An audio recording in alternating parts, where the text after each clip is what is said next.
everyone, and welcome to session 7 of Ethics, Human Rights and Health, where this week we're going to be looking at public health and ethics specifically.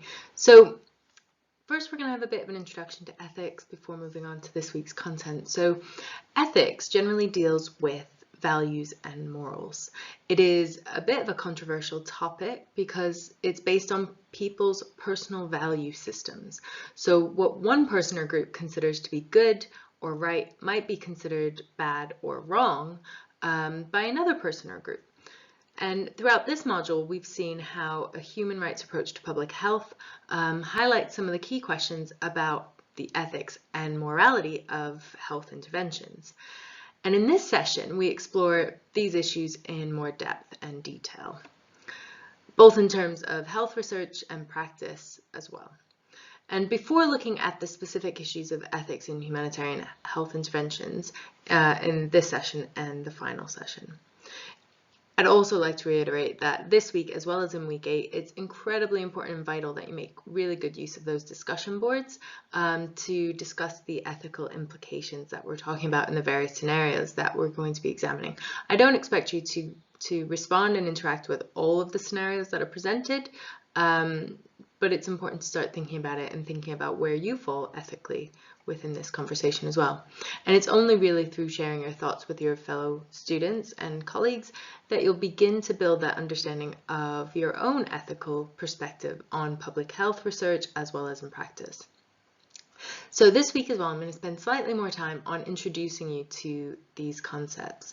So I'm going to be talking about two of the major approaches to ethics. One is the deontological approach, which proposes a universal code for making ethical decisions, where an action is either ethical or unethical without exception. And the other is utilitarianism, also known as consequentialist approaches. And that's ethical decision-making is based on an examination of the costs and benefits that may arise from a particular action, so the consequences of your actions. It's this approach that is most common in academic research and in public health deliberations as well. But we'll talk about that in a few moments. So just to reiterate, what are ethics? So it's a philosophy concerned with how people should act, their standards or beliefs of the right conduct in specific situations. It's also a way to determine how one ought to live their life. Around ethics, you would be considering what makes an action moral or immoral. Another question around this is, why should one act in accordance with an ethical theory? And how are notions of right and wrong, where do they get their meaning from? So who determines what is right or wrong? And there are other schools of thought around ethics, such as ethical skepticism, which is where that ethical code is also dependent on the cultures or the belief systems in place in different areas. So even if one person views, as we went to before, as one person or group views an ethical scenario in one perspective, does that mean it's right or wrong if you view it a different way? And these are things you need to be considering. So now let's take a bit of a closer look to our two approaches to ethics that we're talking about, deontological and consequentialist or utilitarianism approaches. So as you're looking on this slide, you'll see there's a few differences. I am going to read through the slide just to help those who may not want to read it. So deontological ethical approaches are duty-based. One of the key thinkers of that is Immanuel Kant. And there's a belief that there's a moral duty is a constraint on the actions of human beings as agents who have the capacity to act rationally, but can choose to act otherwise. And the concern is what people ought to do, not what they actually do. So again, the motivations of your actions, not the outcomes of those actions. So the moral action is universally applicable. So an action is either right or wrong all the time.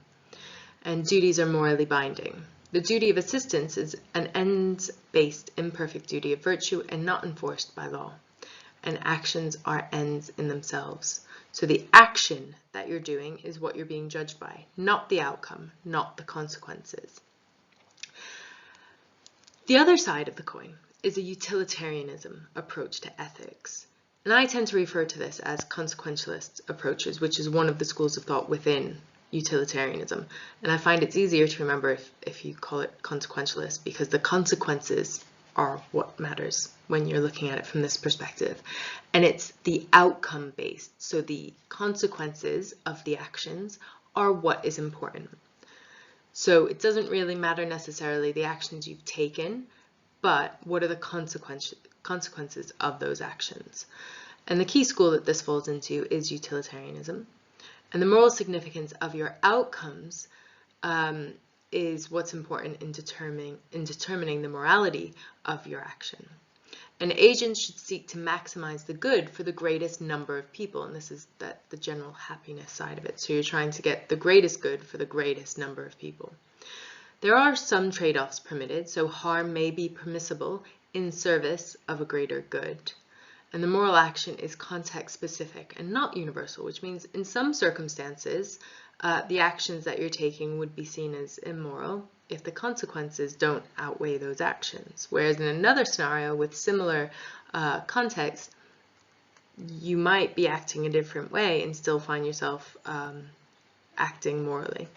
And actions are a means to an end, are a means to those consequences. So to look at the two, the deontological approach puts the emphasis on your actions being moral, and the actions that you're taking are the thing that you're being judged by, whereas the utilitarianism and consequentialist approach is looking at the outcome, the consequences of those actions, where you're being judged. And that's important to make that highlight that difference, to distinguish between those two, because one is, again, the action is always going to be held to the same regard, whereas in consequentialism, those actions may change, and you may have to take hard decisions in order to help the most amount of people. So that's a very brief introduction to our two schools of ethics that we're going to be talking about a bit more today.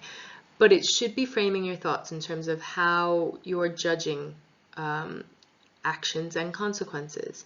And if you start looking through humanitarian responses, you can see how different humanitarian organizations, how doctors, nurses frame their actions based on these schools of thought. So I will leave you now to kind of go back to our main document and work through some of the material. We're going to be looking at how public health decisions interact with these ethical forms of decision making.